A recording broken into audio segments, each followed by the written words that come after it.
Bom dia a todos.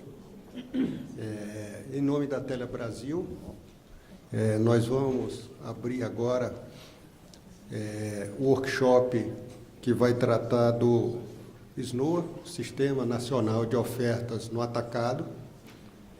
Nós vamos utilizar nesse workshop um formato diferente do workshop tradicional.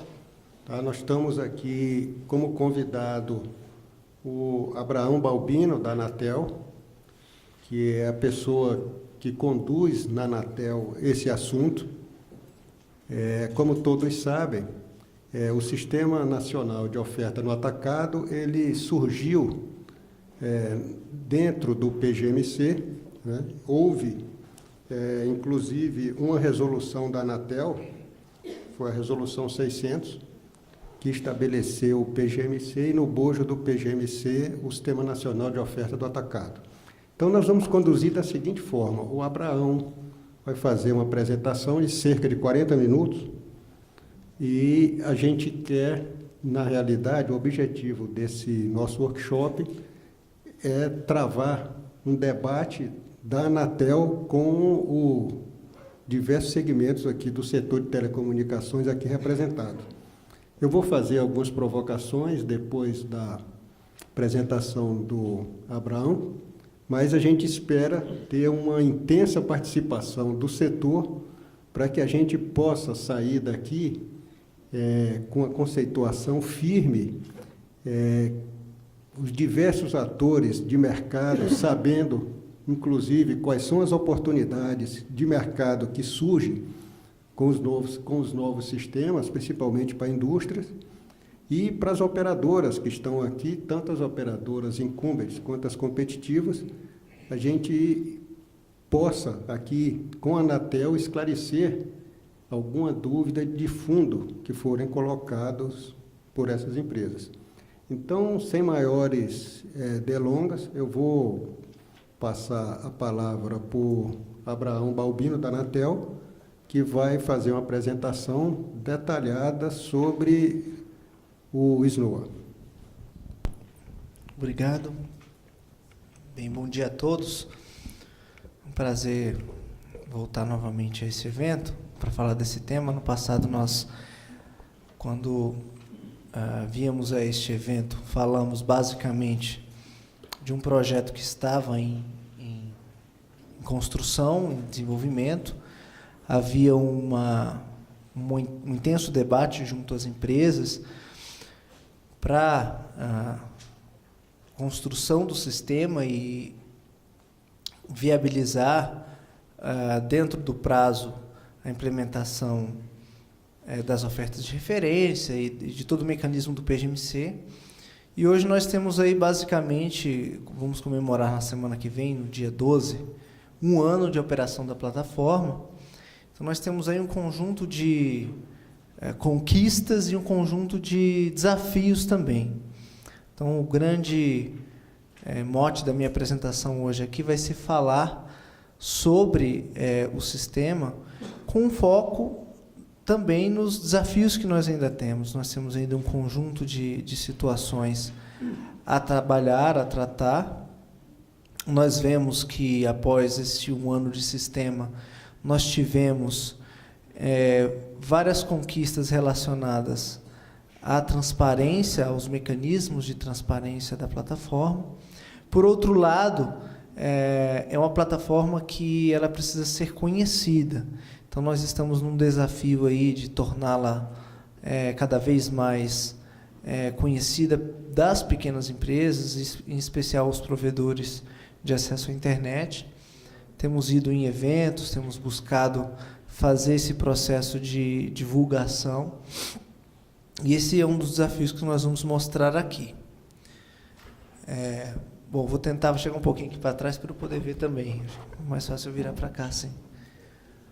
Bom, seguindo aqui, vou falar um pouquinho do que é o PGMC, relembrar um pouquinho o que é o PGMC, o que é o SNOA, o que é essa plataforma, para depois a gente falar de um pouco do que aconteceu nesse um ano aí. Bom, relembrando um pouquinho do PGMC, né? É sempre bom entender o contexto qual ele está inserido. Se nós formos observar a cadeia de valor, por exemplo, da oferta de banda larga, nós podemos ver que uma empresa verticalmente integrada, ela possui todos os elementos da cadeia suficientes para ofertar seu produto final, desde uma conectividade internacional, passando pelo transporte nacional, roteamento local e a rede de acesso. Quando a gente olha para uma empresa ou outras empresas concorrentes, né, nós podemos ver que muitas vezes uma empresa entrante, ela tem parte dessa cadeia de valor, ela não detém.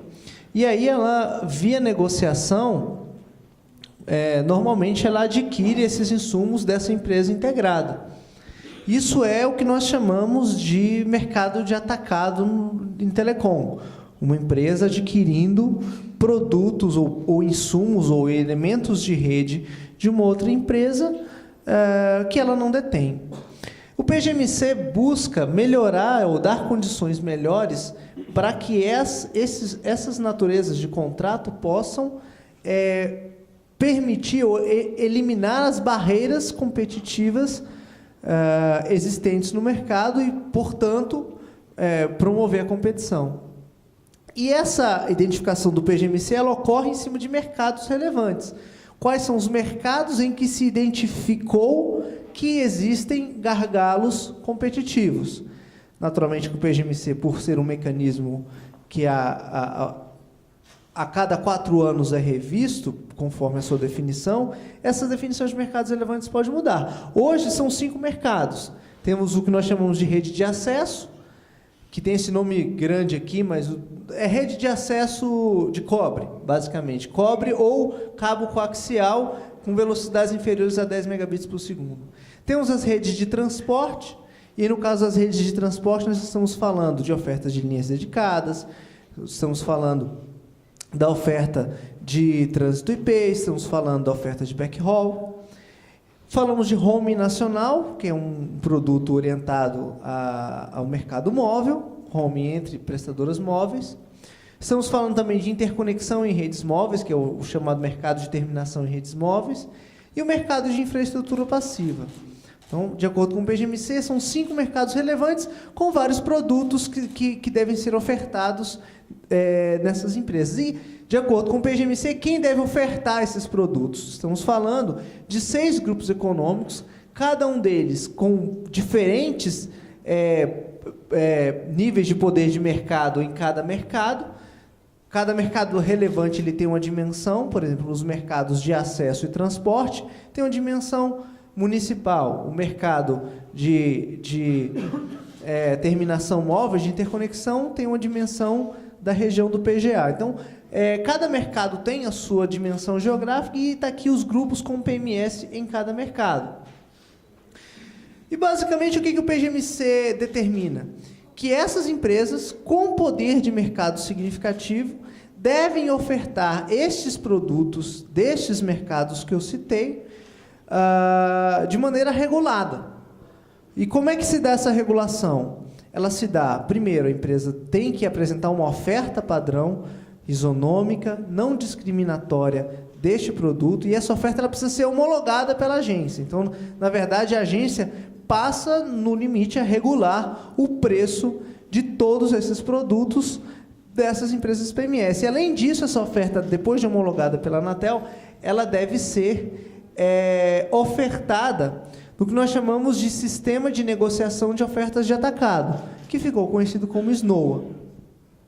Esse sistema centralizado, então, ele concentra, como se fosse um broker, ele concentra a negociação de todos esses produtos que eu citei, desses mercados, de modo que as empresas com poder de mercado ofertam seus insumos nesse sistema, que ele é gerido por uma entidade supervisora independente, contratada para esse fim, e as empresas sem poder de mercado significativo, leia-se então as entrantes, as empresas que começaram a atuar no mercado, compram estes insumos nessa plataforma.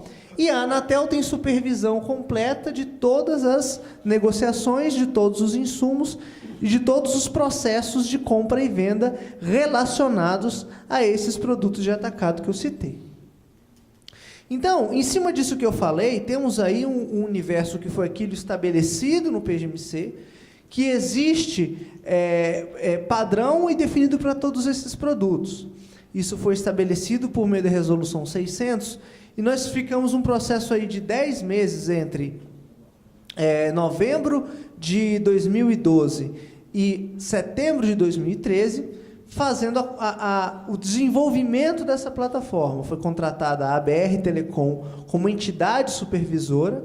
Essa entidade, então, contratada pelas empresas PMS, ela é responsável pelo desenvolvimento do sistema.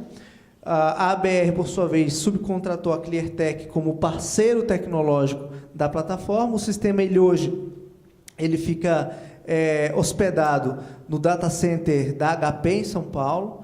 Ele é um sistema, basicamente, eu vou mostrar aqui, ele é um sistema bem parrudo na sua construção.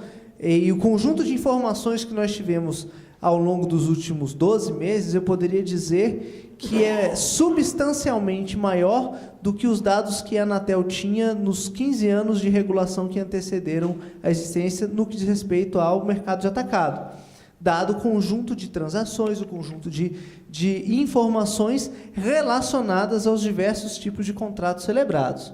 Então, a principal conquista que nós poderíamos dizer aí da plataforma, quando a gente analisa tudo o que aconteceu nos últimos 12 meses, a gente poderia basicamente sintetizar em 4 grandes benefícios. Primeira coisa, eu poderia dizer que o primeiro benefício é a redução dos custos de transação relacionados. Por quê? Pense vocês que uma empresa pequena que entra no mercado, um provedor de acesso à internet ou um entrante de STFC, por exemplo, que deseja adquirir uma linha dedicada, um trânsito IP para conexão à internet, antes da plataforma, o que ela tinha que fazer? Ela tinha que entrar em contato com uma empresa fornecedora. Muitas vezes esse escritório ele é centralizado, o atacado das empresas em geral, centralizado nas matrizes, e com algumas representações estaduais específicas para alguns produtos, mas havia todo um processo burocrático de acesso e uma dificuldade de informação, porque não se sabia qual que eram as condições de preço, prazo e condições de entrega desses produtos. Então, uma vez que você tem uma plataforma centralizada que te faz todo o processo de contratação, emissão do contrato, assinatura, toda a parte de gestão eletrônica dos documentos centralizada numa plataforma única, isso reduz bastante o custo de transação relacionado aos mercados de atacado. Um outro grande benefício que nós temos é a redução da assimetria de informação em relação ao órgão regulador e dos diversos agentes. Por quê?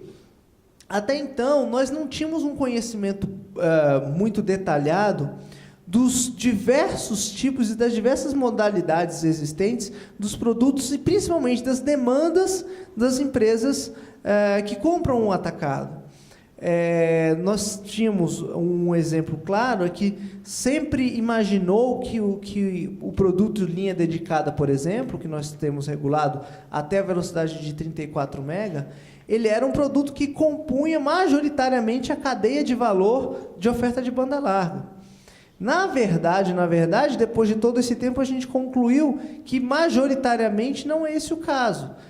O produto linha dedicada, ele é um produto que ele compõe, de fato, a cadeia de valor, mas a maioria dos casos ele compõe a cadeia de valor de STFC ou como última milha para acesso corporativo. Isso nos leva, inclusive, a reflexões, que eu vou falar mais lá na frente, em relação aos mercados relevantes. Será que esse produto deve continuar ou não deve continuar dentro dessa cadeia de banda larga que a Anatel tinha colocado no PGMC? Então, essas discussões nos levaram também a uma reflexão, inclusive, de de quem de fato contrata e quem de fato vende os produtos de atacado. Eu vou falar mais lá na frente, mas nós tivemos cerca de 16 mil pedidos registrados no Snow, 16 mil transações ao longo desses 12 meses. Um percentual muito grande dessas transações foi de linha dedicada, mas concentrado em alguns players específicos que têm uma demanda muito diferente dos demais. Então, isso nos dá uma leitura de como está o mercado e nos permite uma regulação muito mais efetiva das questões. Além disso, o que nós observamos de benefício da plataforma? A questão da resolução dos conflitos, a redução dos conflitos. Porque antes, o que acontecia? Uma determinada empresa, demandante de linha dedicada, por exemplo, solicitava circuitos. Grande parte desses circuitos, muitas vezes, eram classificados como especial e deveriam ser padrão. Isso gerava um conjunto enorme de conflitos na agência para a arbitragem desses circuitos, definição de preço. E com a plataforma ela tem mecanismos de determinação da natureza dos circuitos. Então, o que nós observamos? Que o mercado conseguiu, a partir da plataforma, obter condições de se auto-resolver os problemas no que diz respeito à parte de alguns conflitos que antes vinham para a agência. Então, o número de processos de redução de conflitos, a gente ainda está fazendo uma avaliação, mas ele está numa tendência de redução. É claro que surgem outros conflitos, porque conflito é uma coisa natural da sociedade humana, sempre vai ter. Então, acaba um, vem outro, mas o que nós observamos é que a plataforma conseguiu reduzir a quantidade de disputas relacionadas, por exemplo, aos processos de contratação. E, por fim, a questão da isonomia e da transparência. Por quê? A partir do momento que você tem uma única oferta de referência que ela está disponível para todos, você tem uma condição de que, competitivamente, uma empresa, ao adquirir um insumo de atacado, ela sabe que aquele provedor não está fazendo uma discriminação. O único tipo de discriminação possível é por volume ou por prazo. Então, se você quiser comprar mais, você tem desconto. Se você se fidelizar por mais tempo, você tem desconto, mas isso está disponível para todos. Este tipo de lógica, de isonomia e de transparência, nos gera também uma mitigação dos efeitos do exercício de poder de mercado, no caso das empresas com poder de mercado que, sistematicamente, muitas vezes, buscam exercer esse poder via negociação. E o Snow, ele, além de ter essa característica, ele também é um sistema de gestão, porque ele faz todo o controle de desempenho, desde a solicitação de um pedido de atacado até a sua devida entrega. Então, nós conseguimos ter indicativos de performance de todos os provedores de atacado, desde a solicitação até a entrega. E, conforme nós definimos na plataforma, esse sistema ele vai estar integrado, isso na fases 2 e 3, que nós imaginamos que vamos conseguir finalizar até o meio do ano que vem. O que nós temos? Nós vamos ter o sistema integrado com os sistemas internos das empresas, de modo que, por exemplo, toda a parte de ordens de serviço, controle de inventário, toda essa parte de pós-venda das empresas nos seus sistemas internos também estarão integrados no Snow, nos permitindo uma gestão, inclusive, do desempenho no atacado das empresas. Então, o Snow ele tem esse lado inovador da plataforma que permite um controle e um monitoramento muito mais preciso por parte do regulador, que potencialmente, no nosso entendimento, reduz o risco do exercício de poder de mercado. Então, alguns números desses 12 meses aí. Nós temos aí cerca de 16 mil pedidos em 11 meses. Isso é o dado até agosto, né? Temos aí quase 200 empresas credenciadas. eu poderia dizer que, basicamente, todo o universo de empresas de STFC, SMP, já estão devidamente cadastradas. Agora, temos ainda um desafio que as empresas de SCM, que nós não temos muitos prestadores exclusivos de SCM credenciados na plataforma.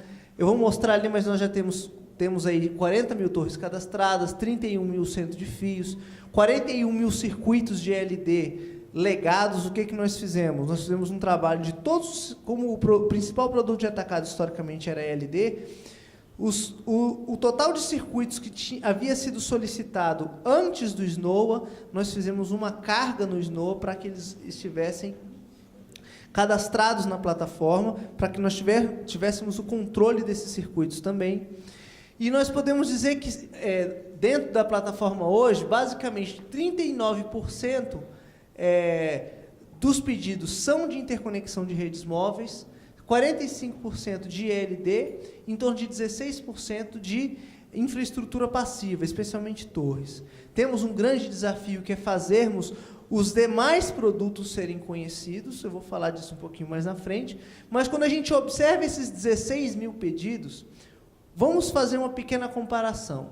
Nós temos 16 mil pedidos em um ano, sendo que, se você for comparar isso, havia, antes de SNOA, 41 mil de ELD. Se você for pegar aqui, que só ELD é 45%, em torno, vamos arredondar 50% aqui, nós temos 8 mil pedidos de ELD em um ano, comparados com 40 mil pedidos em 15 anos. Então, se você for fazer uma proporção disso, o crescimento potencial que essa plataforma gerou em termos de novos circuitos foi muito grande. Que eu estou falando aí de 1/5 de toda, ou mais de 1/5, porque isso foi somado, de toda a base de circuitos de ELD dos últimos 15 anos foi solicitada apenas nos últimos 12 meses. Então, isso mostra um pouco do quanto que essa plataforma gerou de negociações naquilo que eu falei, a redução dos custos de transação. Falando aqui um pouquinho, então, mais dos números, né? Nós temos aqui um dos grandes problemas históricos no setor era a classificação de linhas dedicadas entre padrão e especial. O que era um circuito padrão? Circuito padrão era aquele circuito em que a empresa tinha que entregar num prazo regulado com um preço estabelecido. E o circuito especial era aquele do tipo, olha, eu não tenho infraestrutura, o preço para colocar infraestrutura para você é tanto. Era um contrato especial. Se você for olhar com o tempo, a gente tem aqui mês a mês, desde outubro até junho, você tinha um percentual de padrão na casa de 60%, 50% do total de circuitos. Isso foi o início. Com os ajustes e com a gestão da plataforma, nós já estamos hoje em 99% dos circuitos já são classificados como padrão. Então, nós mostramos que, assim, uma das grandes demandas históricas do setor de telecomunicações, que era a devida classificação dos circuitos entre padrão e especial, isso foi basicamente sanado com a nova plataforma. É claro que ainda temos problemas, porque a questão da performance da entrega dos prazos ainda não está muito boa. Eu trouxe aqui, por exemplo, o relatório do SNOA, pegando aqui o tempo médio de ativação, e aí a gente pega a quantidade de circuitos ativados. Quando eu peço um circuito, hoje o tempo médio na plataforma está em 90 dias. Sendo que o circuito, pela regulamentação, a entrega tem que acontecer em 30 dias. Então, o tempo médio, a performance geral do setor está em 90 dias. Aí você pensa, poxa, está muito acima. Está muito acima. Inclusive, a agência está tomando medidas para isso, já temos processos abertos com relação às empresas em relação a esse tema, mas nós já tivemos uma redução aí de torno de mais de 1/3 nos últimos 12 meses. Estava há um ano atrás em 120 dias o tempo médio de entrega e hoje está em torno de 90 dias esse tempo médio de entrega. O que mostra um pouco da eficácia da plataforma. Nós estamos avaliando, inclusive, porque os 30 dias constantes no regulamento, depois de discutir, de analisar toda a esteira de entrega das empresas, nós concluímos que o prazo, por exemplo, que o regulamento tem de 30 dias, ele é muito audacioso. Os 30 dias que o regulamento coloca como sendo o prazo para entrega, ele é audacioso, e é audacioso em relação até um benchmark internacional. A gente fez uma análise, por exemplo, conversamos, por exemplo, com a Verizon no Brasil, que ela compra a LD no mundo inteiro e ela compra também via SNOA aqui no Brasil. Ela exige como prazo, o estado da arte de entrega para ela no mundo inteiro, que entrega em 50 dias. Então, eu falar de 30 dias, eu estou querendo ser bastante rígido. Então, a gente até, em cima desses dados, está tendo insumos para, eventualmente, rever esse prazo de 30 dias do regulamento. Hoje estamos em 90, imaginamos que 60 é um prazo razoável disso. Então, nós estamos trabalhando com isso e a plataforma nos dá mecanismos para isso. E aí, falar um pouquinho, então, temos aqui cerca de 40 mil torres cadastradas nas bases de dados. O SNOA tem 100% das informações georreferenciadas. Então, isso nos permite, inclusive, fazer uma análise para outros fins. Por exemplo, onde está a infraestrutura no Brasil, quais as capacidades ociosas, quem tem e não tem. Por exemplo, eu fiz aqui, a gente plotou, pegamos as bases de torres e plotamos aqui no gráfico onde estão essas 40 mil torres. O Brasil tem cerca de 60 mil torres, se eu for pegar todo o mercado brasileiro. Dessas 60 mil, em torno de 40 mil são detidas pelas empresas com PMS. As demais pertencem às empresas exclusivas de torre, American Towers, BR Towers, etc. Temos aí centros de fios, por exemplo. Centro de fio é basicamente um elemento de rede ou site onde concentram as centrais de comutação e os elementos de rede relacionados à venda dos produtos ELD e interconexão, basicamente. Este centro de fios, nós temos aí em torno de 28 mil centros de fios cadastrados. E aí eu fiz aqui a plotagem desse centro de fios.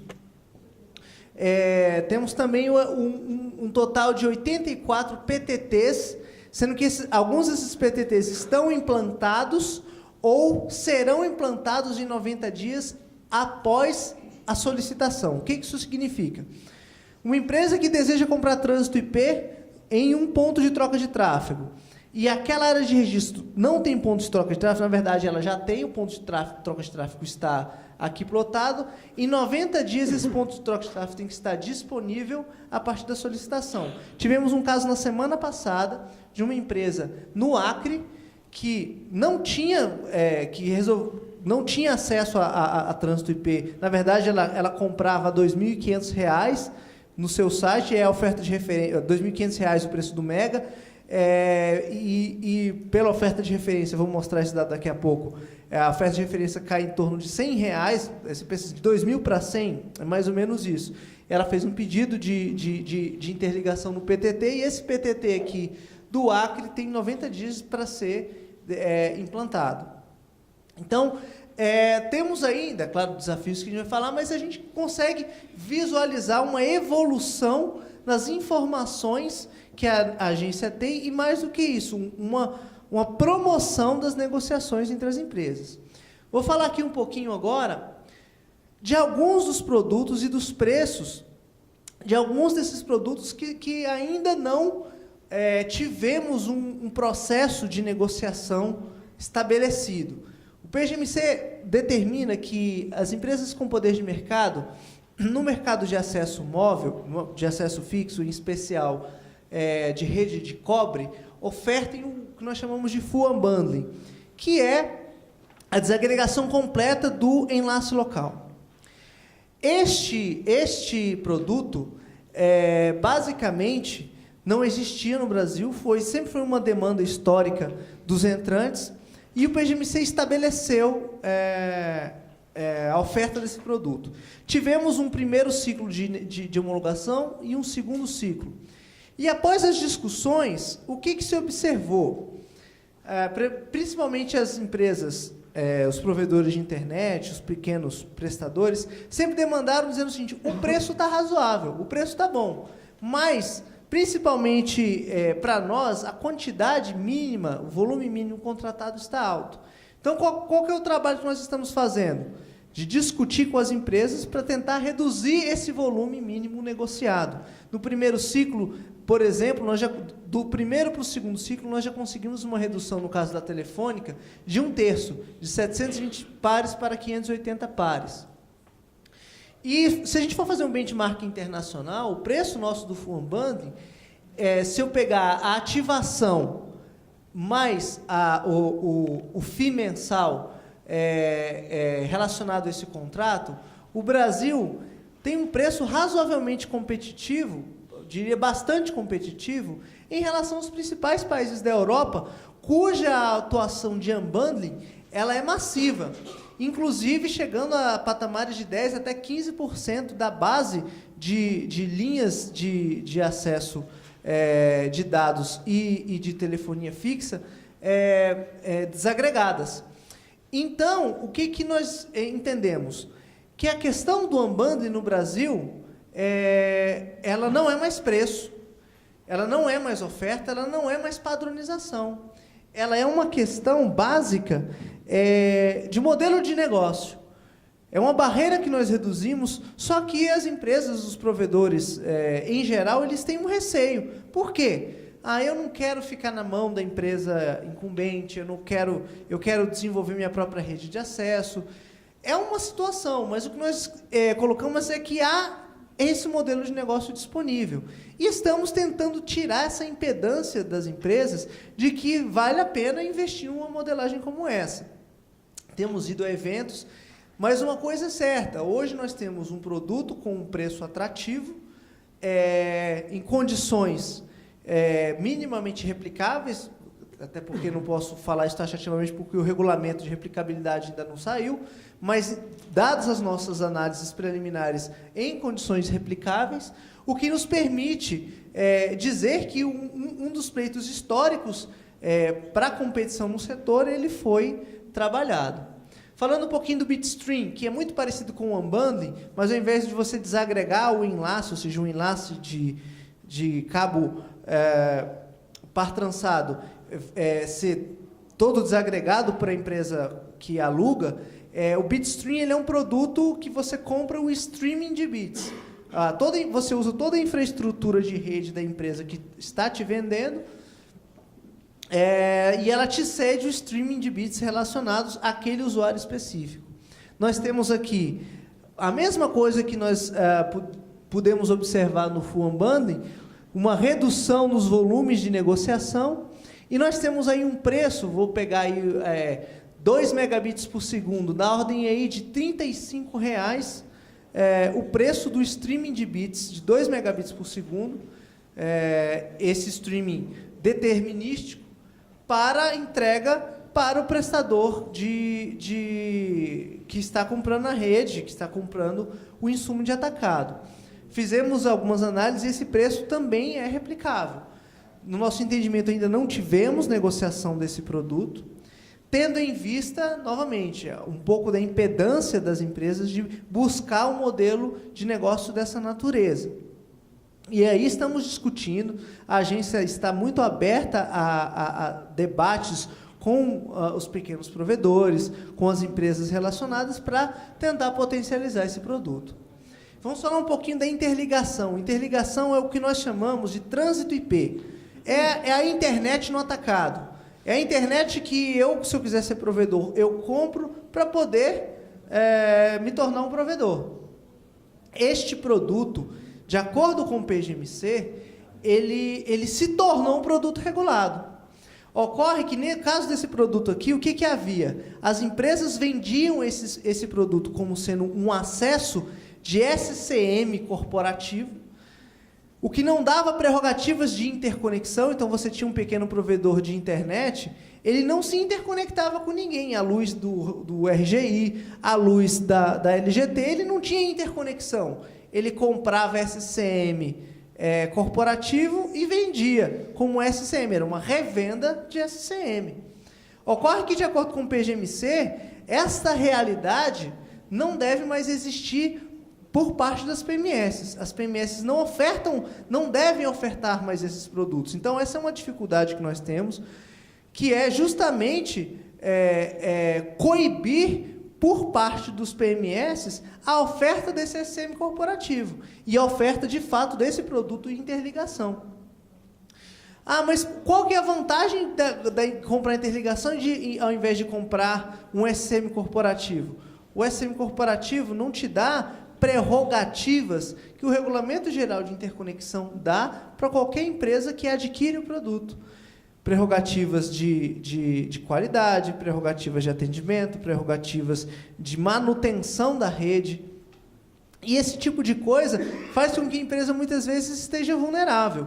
Eu tenho várias reclamações administrativas na Anatel de pequenos provedores de internet que têm a qualidade do seu serviço degradada sistematicamente, sem nenhuma proteção.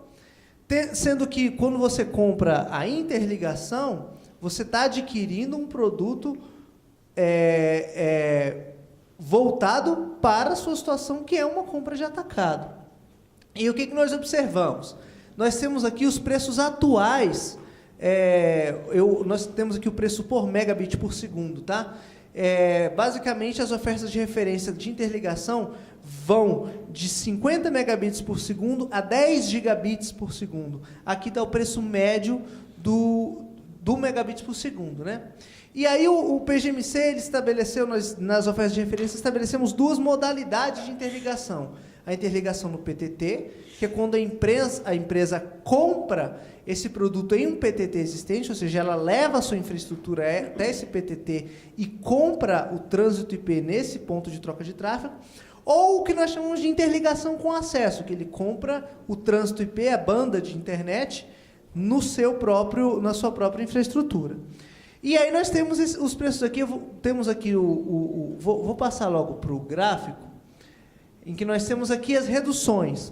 Aqui, na oferta de referência, a primeira oferta de referência até a última oferta de referência homologada em julho, nós tivemos uma redução significativa. Vou pegar o caso, por exemplo, aqui da América Móvel. Na primeira oferta de referência, ela oferecia interligação, em qualquer circunstância, a R$ 255 o mega. Após a última negociação, isso caiu para R$ 96 o mega em qualquer lugar do Brasil, onde ela é PMS. Então, você já vê logo de cara uma redução significativa. Vamos pegar São Paulo, por exemplo, a Telefônica.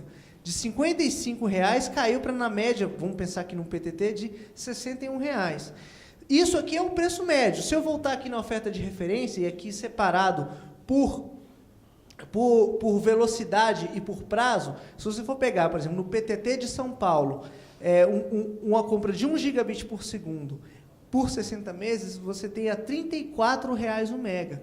Isso é muito inferior ao que o Telegeography colocava. O Telegeography é uma instituição internacional que coleta dados de telecomunicações no mundo inteiro. De acordo com o Telegeography, o preço médio do trânsito IP em São Paulo era cerca de $25 até o ano passado, em São Paulo, para 1 gigabit por segundo. O que nós estamos falando é que nós temos a R$ 34, se você dividir por 2 e pouco, dá em torno aí de 15 a 17 reais em relação ao que o Telegeography havia mapeado. Então, nós temos aí, de fato, uma redução, e aí, sendo que esse que o Telegeography mapeava, incluía já aqueles contratos de SCM corporativos que eu falei. Então, que de alguma maneira mostra a evolução deste processo.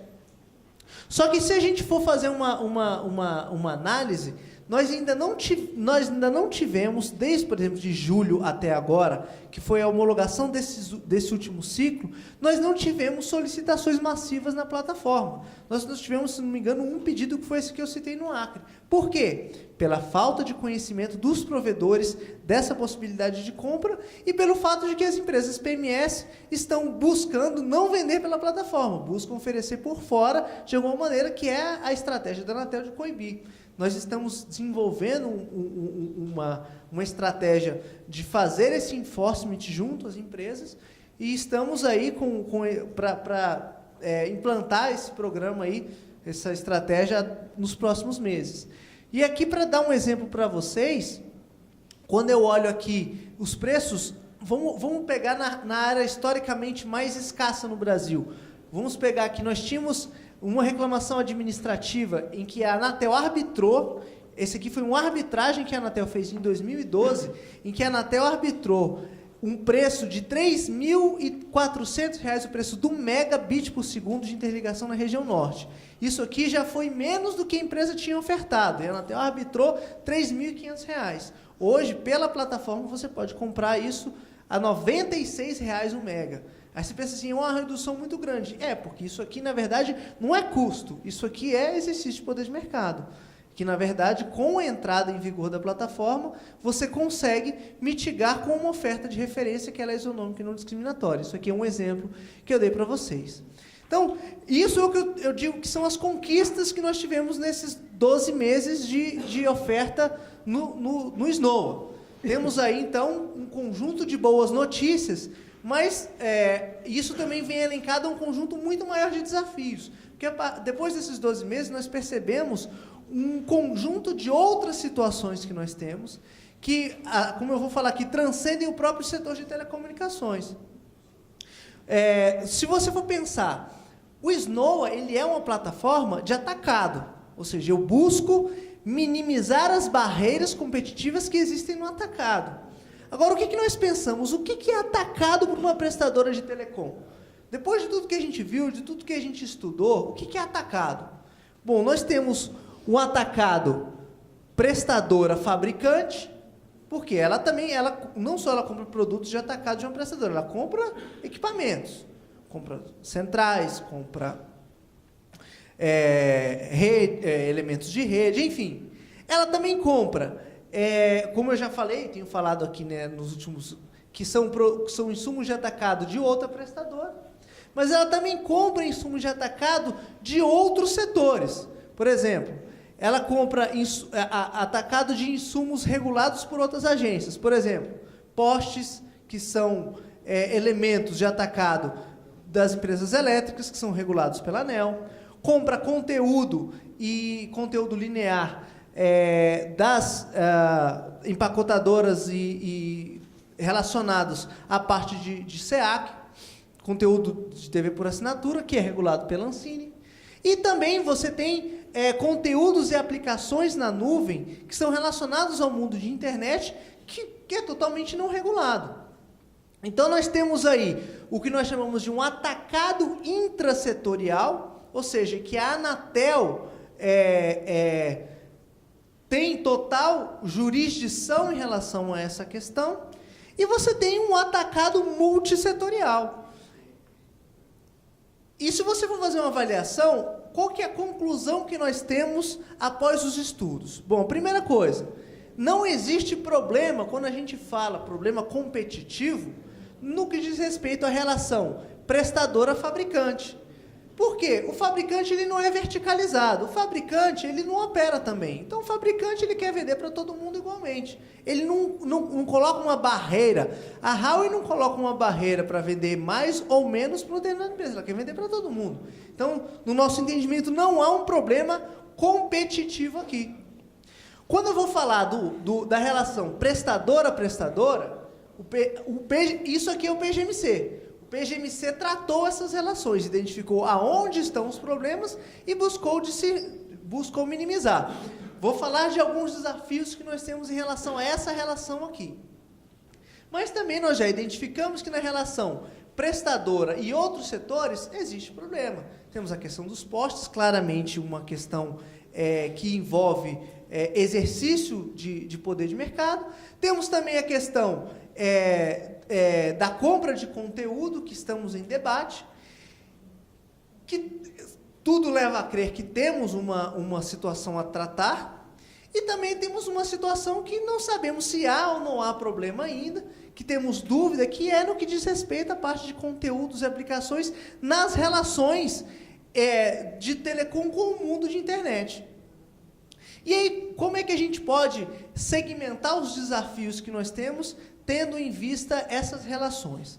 Se a gente falar um pouquinho da relação prestadora-prestadora, quais são os desafios que nós vemos? Primeiro, no que diz respeito à homologação das ofertas de referência. Quais as regras que temos que aplicar para análise de replicabilidade? Por quê? Bom, eu citei alguns produtos aqui para vocês, mas o SNOA traz 11 produtos. Quais são as regras de replicabilidade que você vai aplicar para analisar se o preço e as condições ofertadas no SNOA estão adequadas? Nós estamos elaborando uma regulamentação para isso. A cada vez que nós discutimos, mais elementos vêm à pauta, e o que faz com que a gente tenha preferido discutir isso antes de colocar em consulta pública. Temos também uma pergunta: orientação a custos é uma saída para outros produtos? Recentemente, a Anatel decidiu orientação a custos para a VUM, né, interconexão de redes móveis, e linha dedicada. É uma saída para outros produtos também a orientação a custos? Sim ou não? É uma discussão que precisamos ter. Qual a efetividade da metodologia de retail minus, né? Varejo menos, ou seja, eu pego o preço da PMS no varejo, tiro uma margem, esse é o preço do atacado. É efetiva essa abordagem? Como abordar, por exemplo, o problema das infraestruturas passivas, por exemplo, torres e dutos. As empresas, por exemplo, de SCM têm questionado que as ofertas de referência de infraestrutura passiva estão absolutamente caras. Qual o padrão que a gente vai utilizar para homologar esses preços? Eu tenho, por exemplo, o caso de uma concessionária que cobra em torno de R$ 3,00 o quilômetro do duto, e tem uma outra que cobra R$ 45,00. Qual que é a metodologia correta? Ambos estão corretos? Não estão corretos? Como trata essa questão? A periodicidade das ofertas. Hoje elas são homologadas a cada 6 meses. Será que 6 meses não teria que ser talvez um tempo maior? Sei lá, uma vez por ano? Uma outra questão muito complicada: a migração dos contratos antigos a uma nova oferta de referência. Por exemplo, uma nova oferta de referência foi aprovada hoje. Os contratos antigos, como é que se dá a migração desses contratos antigos, dada essa nova oferta de referência? É automático? Não é automático? Pode ter multa? Não pode ter multa? Como que se dá essa adesão? É uma discussão que nós precisamos ter com o setor também. Porque a grande parte dos contratos existentes, eu diria que mais de 90% de todos os pedidos relacionados no SNOA estão relacionados a contratos que foram celebrados antes do SNOA. Por quê? Porque tinham condições de volume e prazo e não teve essa transição para as novas ofertas de referência. Eu estou me referindo principalmente à ELD. E essa discussão dessa transição precisa estar definida. A regulamentação não fala sobre isso. Vamos falar um pouquinho também. O processo de homologação da oferta, ele pode ter um contraditório? Enfim, são questões. Outra questão importante: novos produtos e mercados. Existem novos produtos? E a conectividade internacional, por exemplo? É um novo produto? É um novo mercado relevante? Porque nós temos observado, por exemplo, players que não são detentores de PMS, mas no exterior são, e o preço dele da conectividade no Brasil é muito mais atrativo do que dos PMS. E um outro desafio, a potencialização do SNOA. Como potencializar o uso da plataforma? Como evitar o bypass, né? Falando um pouquinho do atacado multissetorial.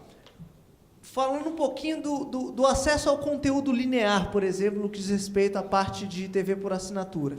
Nós temos recebido várias reclamações de empresas que buscam o outorga de SEAC, mas não têm tido acesso ao conteúdo relacionado de maneira razoável, segundo eles. Então, nós temos que ter uma interação com a Ancine para estudar essa questão, discutir essa questão, e pensar: será que a ferramenta que o PGMC tem, que ela é intrasetorial, ela poderia ser usada? Poderíamos evoluir para uma situação? Como é que fica a precificação? Como é que ficam os contratos legados? Como é que fica a isonomia dessas relações? É um problema de atacado que ele é multissetorial, envolve mais de um agente. Mesma coisa a questão dos postes. Estamos discutindo a questão da limpeza dos postes, a questão dos preços dos pontos de fixação, e temos essa interação ANEL-Anatel que precisa ser tratada. E, por fim, temos aqui o desafio com o mundo da internet. Eu coloquei aqui, tenho aqui o que a gente chama de efeito boca de jacaré. Isso aqui, se você for pegar os últimos 4 anos das ações do mundo OTT e o mundo telecom, você vai ver um descolamento. Por quê? Porque, dadas as questões de modelo de negócio, esse efeito tem sido discutido no mundo inteiro. Há problema nessa relação? Existe algum problema regulatório? é uma situação natural do mercado? Temos que tratar isso? Nós temos aí, por exemplo, a questão envolvida do Marco Civil, que pode impactar nessas relações aí. Existem gargalos competitivos na relação telecom com OTT, por exemplo? Não existe? Hoje, muita gente diz que sim, muita gente diz que não. Eu faço parte de um grupo da OIT, é um grupo criado para estudo disso, eu sou vice-presidente do grupo, que faz a avaliação do impacto econômico nessas relações. Outra pergunta importante, como definir uma plataforma de desenvolvimento sustentável das redes de telecomunicações em convivência com a evolução do universo ATT? Como é que como é que a gente pode ter um desenvolvimento sustentável do setor, dadas essas relações? Qual o impacto das definições que as definições de neutralidade de rede podem trazer para esse ecossistema? Temos aí uma discussão do Marco Civil, que vai desaguar na edição do decreto de neutralidade de rede. Qual o impacto que isso pode trazer nesse ecossistema? São relações de atacado, mas não são reguladas. E as ferramentas regulatórias históricas são suficientes para isso? Se você identificar que há um problema, como tratá-lo? Tudo isso ainda está em suspenso, são desafios que nós temos para o futuro que estudar e que tratar. Então, basicamente, o que eu queria trazer para vocês era isso. Gostaria, então, que a gente pudesse aí debater de acordo com as perguntas. A gente tem aí um tempo aí para debater. Obrigado, Abraão, pela excelente apresentação. Nós temos cerca de 20 minutos para fazer o debate com a plateia. Tá? E eu gostaria para aquecer o debate, colocar duas questões aqui para o Abraão, tá? E depois passar a palavra aí para a plateia. Tá? Com certeza farão perguntas muito mais qualificadas. O principal objetivo do SMOA, que é trazer a transparência para o mercado de atacado, foi alcançado. Esse é um ponto importante. E um outro ponto que eu gostaria de colocar para você, a redução dos custos de transação, que também é um outro pilar desses sistemas, na visão da Anatel, com certeza, você mostrou na sua apresentação uma brutal simplificação de acesso, facilitação dos acesso das novas entrantes aos PMS, etc., se isso se refletiu no varejo, tá? Se essa racionalização foi repassada para o mercado como redução de custo para o usuário. Bem, obrigado, Francisco. Bom, no que diz respeito à transparência, nós tivemos um enorme avanço. Por que eu posso dizer que não está completo? Bom, primeiro porque o sistema ainda está em evolução. Nós temos as fases 2 e 3 do sistema, que é a implantação do mesmo para dentro dos sistemas das empresas, que é a integração completa da plataforma. A plataforma hoje ela é uma plataforma standalone, ela é atualizada pelas empresas, mas ela não está integrada. Eu diria que esse processo de transparência estaria mais plenamente alcançado a partir do momento que você conclui o projeto. Nós estamos ainda num processo aí de evolução. E também tem uma outra situação, nós estamos também num processo em que estamos desenvolvendo um módulo para a oferta de não PMS no SNOA. Então, nós vamos ter um modelo em que empresas não PMS, se quiserem, elas não são obrigadas, poderão ofertar qualquer insumo de atacado na plataforma. Isso vai nos dar também um conjunto maior de informações. E aí, já respondendo a sua segunda pergunta, quando a gente fala de redução de preço para o usuário final, isso é um processo. Por quê? Em princípio, quando você reduz o custo, se você reduzir o custo, a competição, de alguma maneira, vai levar essa redução de preço para o usuário final. Só que esse acompanhamento, ele é um acompanhamento que ele leva tempo.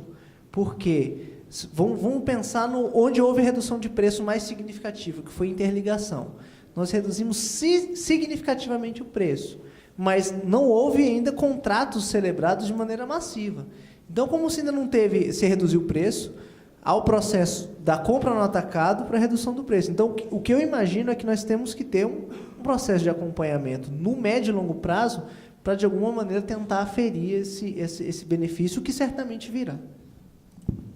Com certeza. Obrigado, Abraão. Eu gostaria de passar agora as perguntas aí do público. Bom dia, Abraão. Muito boa a tua apresentação. Eu queria saber como é que a agência vai tratar as facilities fornecidas por BR Towers e outras empresas. Você citou ali 40 mil torres já cadastradas, né? Qual é a figura regulatória que ela pretende se utilizar para, eventualmente, trazer isso para dentro do sistema?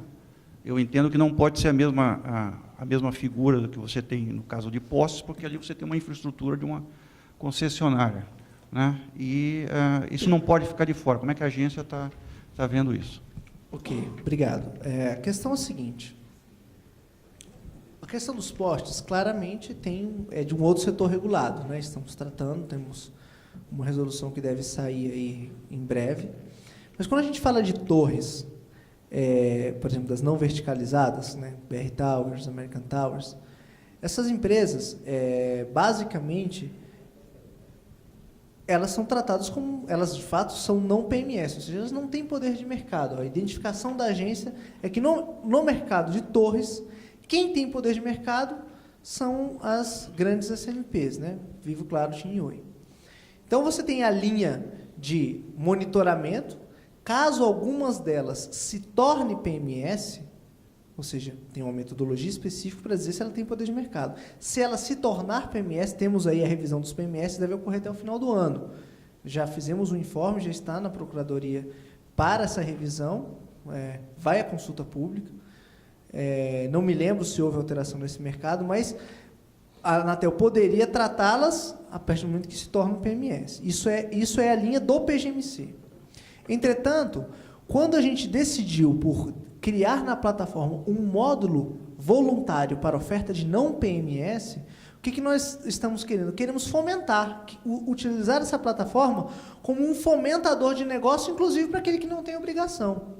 E nós já fizemos reuniões com a Abrintel, que é a Associação Brasileira desses provedores de torres, e eles têm interesse em vender lá, desde que eles não tenham preço regulado. O que nós falamos para eles, olha, se você não é PMS, não vai ter seu preço regulado. Nós não temos interesse em regular, a menos que você se torne PMS, de fato.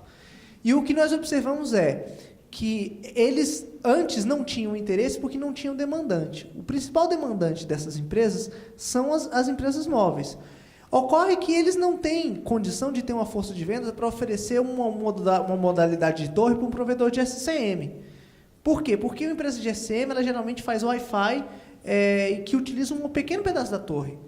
E aí, o que acontece? O que nós dissemos? Ora, o Snow é a plataforma ideal. Se você tiver um modelo de negócio exclusivo para empresas de SCM, para colocar hotspot Wi-Fi, os provedores de SCM vão ter interesse de comprar de você. E aí, por isso que nós estamos desenvolvendo esse módulo para tentar também colocar lá dentro os provedores de torre. Abraão, parabéns aí pelo trabalho.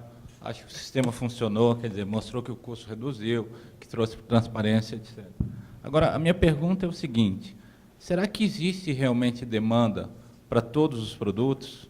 Quer dizer, você viu que a LD explodiu o número de negociações, você viu que portas IP são importantes, que PTT é importante. Então, a pergunta é a seguinte: será que o sistema de atacado não deveria realmente focar no que há demanda? Porque eu ouvi se dizer várias vezes, nós vamos estimular o modelo de negócio.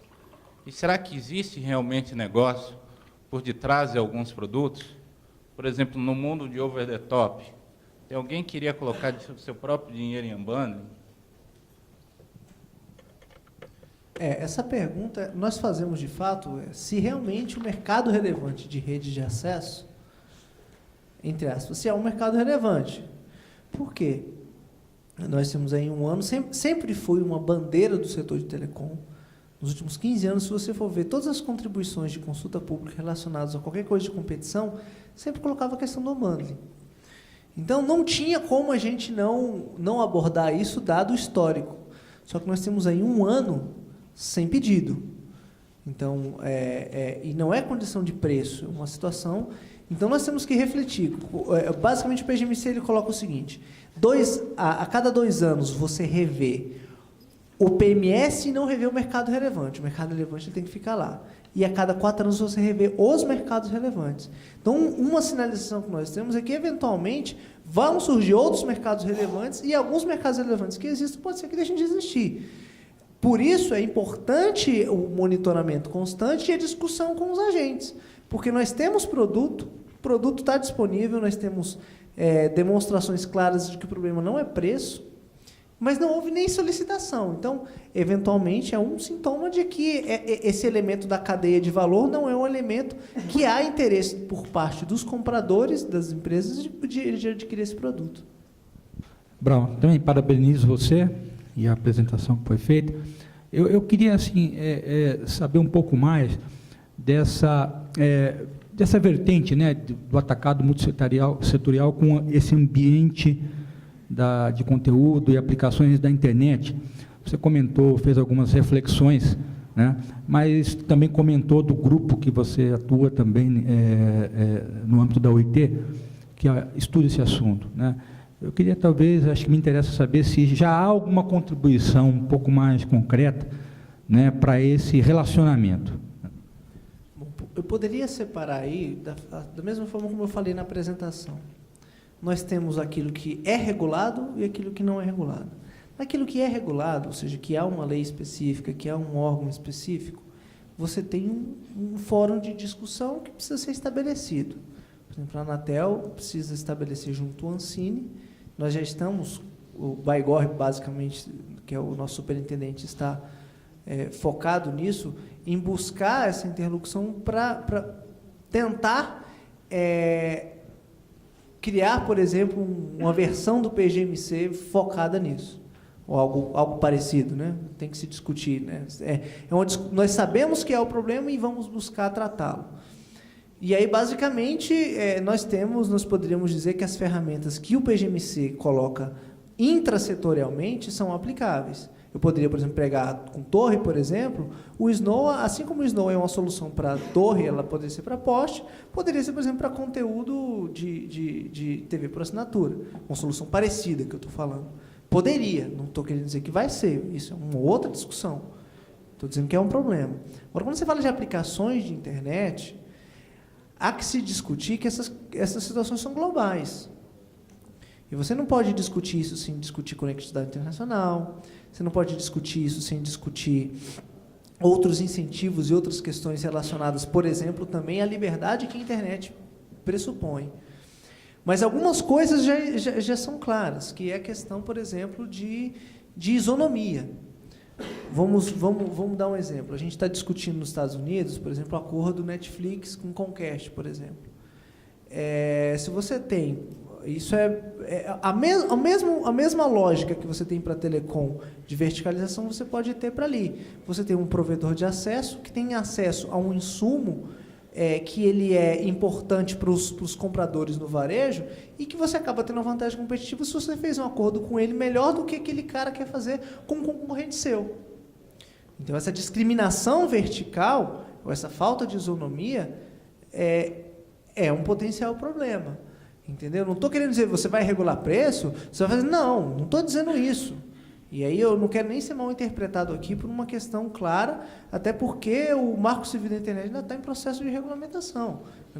O Brasil nem disse se isso pode, o que pode nessa relação, entendeu? Por conta da regulamentação. Mas que, de fato, existe uma relação de atacado? Existe uma regulamentação de atacado. Pode ser que exista? Pode ser que exista. Por isso que eu coloquei ali em amarelo. Pode ser que tenha. Entendeu? Eu acho que nós temos uma questão agora do nosso colega Bump aí. Abraão, a Anatel está estudando o caso de cabeamento subterrâneo, porque já existe em andamento esse estudo de sistematização e compartilhamento da infraestrutura aérea através dos postes, né? E é uma portaria interministerial que deve sair. Se existe alguma portaria também interministerial, porque só se pode pensar em fazer distribuição do sinal subterrâneo se há a sinergia com a parte da energia elétrica, né? Cabeamento subterrâneo de distribuição de energia elétrica, então as demais também seriam subterrâneos. Existe algum estudo nesse sentido? Bom, no que diz respeito a dutos e condutos exclusivos de telecom, ou seja, quando a infraestrutura é de detenção de uma prestadora, esse já é um produto regulamentado e regulado, ou seja, os dutos têm oferta de referência. Ocorre que, como você bem falou, a maior parte deles tem a ver também com energia. Também existem questões naturais de ordem municipal, que existem alguns municípios que determinam que isso esteja enterrado. O que eu posso dizer para você é que a evolução natural do nosso relacionamento com a ANEEL para a questão dos postes vai se dar para a questão dos dutos subterrâneos. A questão é que, no que diz respeito aos postes, é um processo mais antigo, existem anos que isso já está em discussão, e, no meu entendimento, isso precisa ser resolvido primeiro. Por que eu estou falando isso? Porque é um insumo que já há ampla contratação de telecom da questão dos postes. Eu tenho cerca de mais de 500 contratos homologados na minha área de relacionamento telecom com energia elétrica. E isso é uma coisa que precisa ser sanada, a questão da limpeza dos postes, a questão dos preços dos pontos. Uma informação para vocês, no mês passado nós tivemos a primeira reunião da Comissão Conjunta de Resolução de Conflito entre as agências. Tivemos a primeira reunião e já tivemos uma decisão de um processo, de um caso específico, que foi tratado já uns dias atrás em instância cautelar. Então, essa movimentação de discussão já vem acontecendo, agora ele precisa amadurecer. E mais alguma questão para o Abraão? Bom, se não tiver questão, gostaria, Abraão, nós temos aí nos 5 minutinhos, de colocar 2 questões para você, tá? Me chamou a atenção essa questão da migração dos contratos legados para o sistema. Então, a primeira questão é o seguinte: se existe casos em que os valores negociados nos contratos legados foram menores do que os valores de referência, os valores padrão aí do sistema, e nesse caso o que prevalece? Essa é a primeira questão. A outra questão é a questão do relacionamento com outros setores de infraestrutura. Você falou que está em via de sair uma resolução com outros setores regulados pela Anatel. Se você poderia adiantar quais são os setores e qual é o objeto dessa regulação? Ok. Quando a gente fala de contrato legado, o que nós temos? Vamos falar de ALD. Nós temos os contratos antigos e, basicamente, os contratos antigos, esses antigos eu estou falando antigo antes do Snowball, tá? Com a resolução 590, que foi de 2012, foi pouco antes do PGMC, houve uma repactuação completa dos contratos. Inclusive, a maior parte delas foi via mediação da Anatel.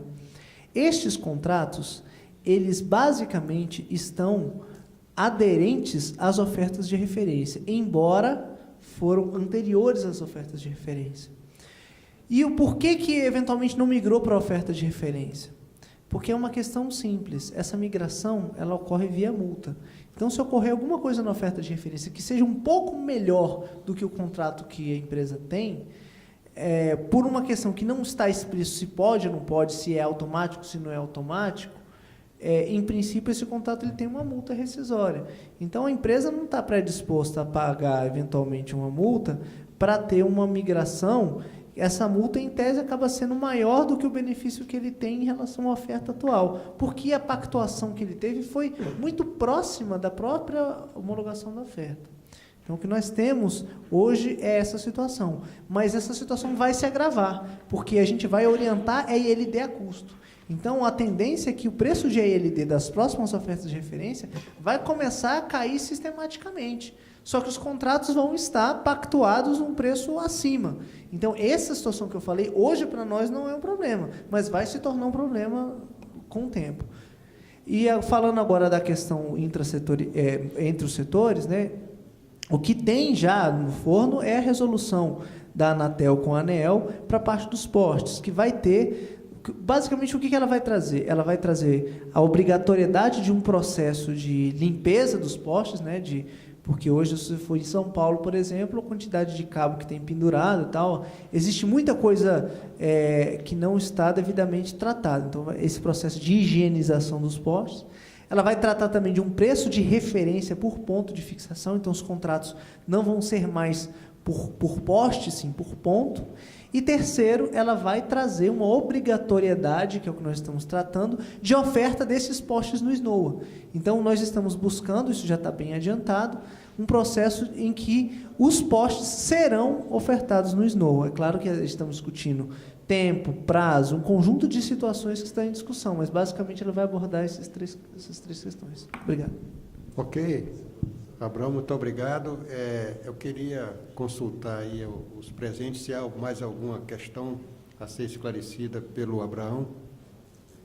Bom, não tendo mais nenhuma questão adicional da plateia, eu gostaria de agradecer imensamente o Abraão, né, pela disponibilidade do tempo dele em atender o convite da Telebrasil e vir conversar conosco, tá?